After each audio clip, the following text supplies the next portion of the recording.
पिशाचों का घर की कहानी। सुनसान सड़क, रात के 11 बजे, ठंडी हवाएं और जंगल से जानवरों की आती आवाज़ें। ऐसे में वो एक आलीशान बंगले के सामने रौनक, राहुल, सृष्टि और दिव्या खड़े हुए थे। तभी उस घर से मोहित और अनीता बाहर आए। मोहित, आप लोग कौन हैं? रौनक, वो सर हम लोग नोएडा जा रहे थे और रास्ते में हम लोग की गाड़ी खराब हो गई। हमने घर कॉल करना चाहा तो देखा मोबाइल में नेटवर्क भी नहीं था, तो सोचा आपसे मदद मांग कर देख लेते हैं। अनीता, कोई बात नहीं बच्चों, फ़ोन तो मेरा भी डेड है, लेकिन तुम लोग जब तक चाहो तब तक यहाँ रुक सकते हो, अंदर आओ। ये सुनकर चारों खुश हुए और उनको थैंक यू बोलकर घर के अंदर पहुंचे। अंदर जाकर उनकी आंखें फटी की फटी रह गई। वो चारों तरफ महंगे महंगे मेटिक पीसेस लगे हुए थे। उनको देखकर उन लोगों को चुराने का मन होने लगा। अनीता, बैठो बच्चों, तुमको भूख लगी होगी, मैं सबके लिए खाना लगाती हूँ। मोहित, हाँ हाँ तुम खाना लगाओ, तब तक मैं बच्चों से बातें करता हूँ। ये कहकर मोहित ने बच्चों के साथ डाइनिंग टेबल पर बैठकर बातें करने लगा। रौनक ने उससे के करीब बैठे राहुल की तरफ ध्यान दिया तो देखा उसकी बेल्ट पर चाकू रखा था। रौनक ने फुसफुसाते हुए राहुल से कहा, रौनक, इडियट, मैंने कहा था ना कोई भी वेपन साथ मत रखना। फिर तूने ये चाकू क्यों नहीं छोड़ा? अगर इन लोगों को शक हो गया कि हम लोग चोर हैं तो?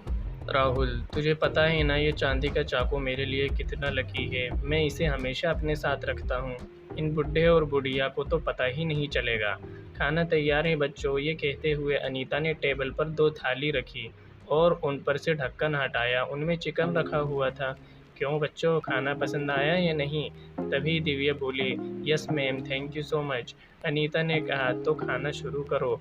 ये कहकर वो रहस्यमयी तरीके से मुस्कुराई और बोली, इसको खाने से तुम्हारा खून गर्म और मीठा हो जाएगा। मोहित, बच्चों, हमारा घर बहुत बड़ा है और इतने दिनों बाद यहाँ कोई मेहमान आया है, इसलिए हम चाहते हैं कि सारे कमरे भर जाए, तो जो कमरा जिसको पसंद आए आराम से अलग अलग कमरे में ठहर जाओ।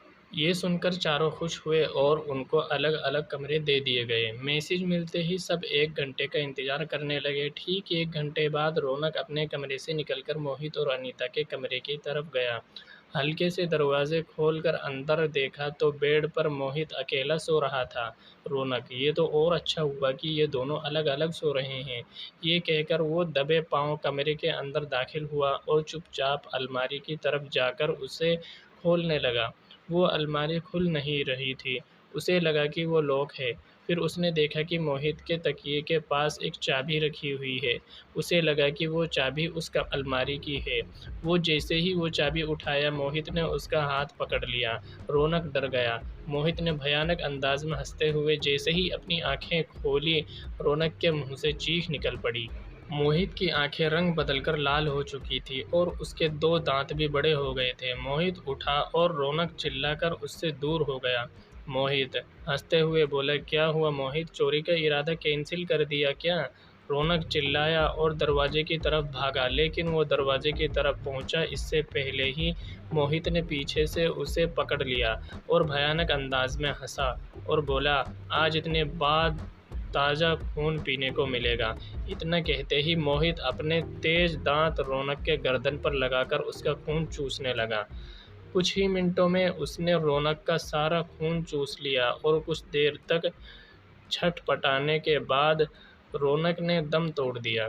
फिर मोहित ने हंसते हुए बोला, वैम्पायर हाउस में आपका स्वागत है। दिव्या, लगता है रौनक सारा माल लेकर फरार होना चाहता है। 1 घंटा तो हो चुका, अभी देखती हूँ कि ये है कहाँ। ये कहकर वो अपने कमरे से बाहर निकली और बाहर हाल में पहुंची। उसे वहाँ कोई दिखाई नहीं दे रहा था। तभी पीछे से आवाज़ आई, अनीता, यहाँ क्या कर रही हो दिव्या, कुछ चाहिए था? दिव्या, यस मैम, वो मुझे प्यास लगी थी। अनीता, आओ मेरे साथ, मैं तुम्हें पानी पिलाती हूँ। ये कहकर अनीता ने उसका हाथ पकड़ा और किचन की तरफ ले गई। उसने दिव्या का हाथ बहुत ज़ोर से पकड़ा हुआ था और किचन तक पहुँचते हुए वो दर्द करने लगा था। दिव्या बोली, मैम मेरा हाथ छोड़ दीजिए, दर्द हो रहा है। ये सुनकर अनीता ने जैसे ही दिव्या से नज़रें मिलाई, दिव्या के मुंह से चीख निकल पड़ी।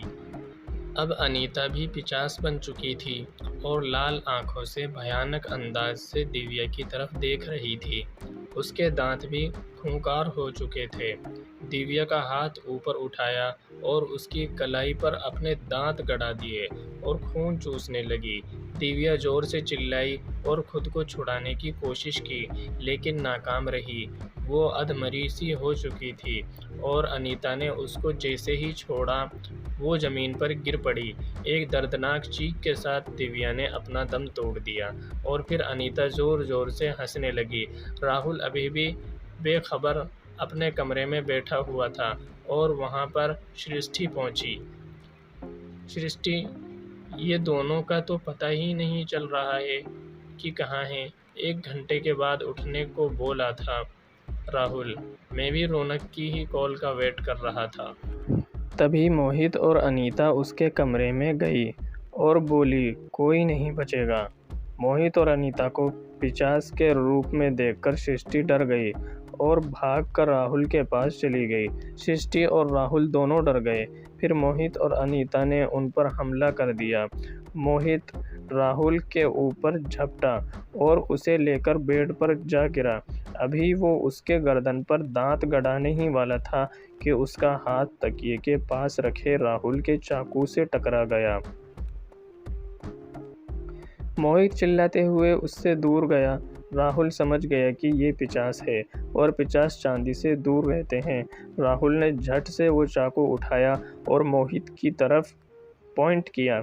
राहुल ने देखा कि अनीता सृष्टि के ऊपर है और उसके ऊपर दांत गड़ाने ही वाली है। उसने भागकर अनीता की कमर में चाकू मारा और वो चिल्ला उठी। वो चिल्लाते हुए ज़मीन पर गिरी और तड़पने लगी। उसके शरीर से जो खून निकल रहा था वो नीला था। राहुल ने जल्दी से सृष्टि को खड़ा किया और दोनों बाहर की तरफ भागने लगे। मोहित गुस्से में उन दोनों के पीछे भागा। वो लोग जैसे ही मेन डोर तक पहुंचे, मोहित उनके सामने आकर खड़ा हो गया। वो बोला, तुमने मेरी अनीता को मारा है, अब तुम दोनों को कोई नहीं बचा सकता। ये कहकर वो राहुल का हाथ मोड़ दिया, जिससे कि चाकू छूटकर दूर जा गिरा।